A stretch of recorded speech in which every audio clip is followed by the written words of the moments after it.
एक बहुत प्यारे शहर गोजरा में जहाँ छोटे छोटे घर और रंग बिरंगे फूल थे, वहीं एक नन्ही सी गली में एक जादुई पार्लर था जिसका नाम था जादुई ब्यूटी पार्लर। इस पार्लर को एक बहुत अच्छी और प्यारी लड़की चलाती थी जिसका नाम था आमना। आमना बाजी के पार्लर में आते ही सबको परियों की तरह महसूस होता था। आमना बाजी का ये पार्लर उनकी अम्मी की याद में था जो खुद भी बहुत खूबसूरती से काम करती थी। जब आमना बाजी ने पार्लर खोला तो इनके पास बहुत कम चीजें थी, एक छोटा सा कमरा, कुछ कुर्सियां और थोड़ा सा सामान। लेकिन आमना बाजी का दिल बहुत बड़ा था और वो सबको खुश करना चाहती थी।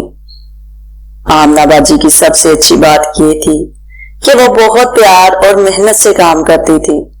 जब कोई बच्ची या आंटी इनके पास आती तो वो पहले इनकी बात सुनती, फिर इनके बालों को हल्के से छूती और मुस्कुराते हुए इनको खूबसूरत बनाती। वो हमेशा सबसे अच्छी चीजें इस्तेमाल करती थी ताकि किसी को कोई परेशानी ना हो।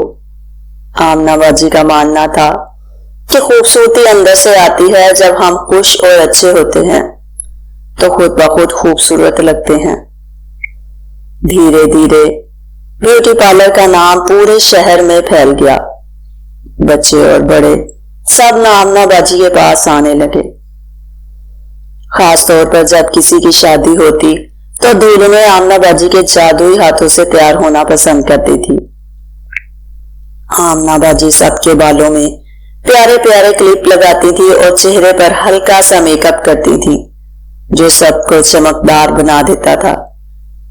आमना बाजी ने अपने पार्लर को और बड़ा कर लिया। अब वहां और भी लड़कियां काम सीखने आती थी ताकि वो भी आमना बाजी की तरह सबको खूबसूरत बना सके। जादुई ब्यूटी पार्लर अब सिर्फ एक दुकान नहीं था, एक ऐसी जगह थी जहां आकर सब बच्चे और बड़े खुश होते थे और जैसे ही बाहर निकलते तो खुद को शहजादे और शहजादियां महसूस करते थे। आमना बाजी ने दिखाया कि अगर हम किसी भी काम को दिल लगाकर करें और सच्चाई से करें तो हम बहुत बड़े बन सकते हैं। जादुई ब्यूटी पार्लर की कहानी हमें सिखाती है कि मेहनत और अच्छा सलूक हमें हमेशा कामयाब बनाता है और हमारे आसपास के लोग भी खुश रहते हैं।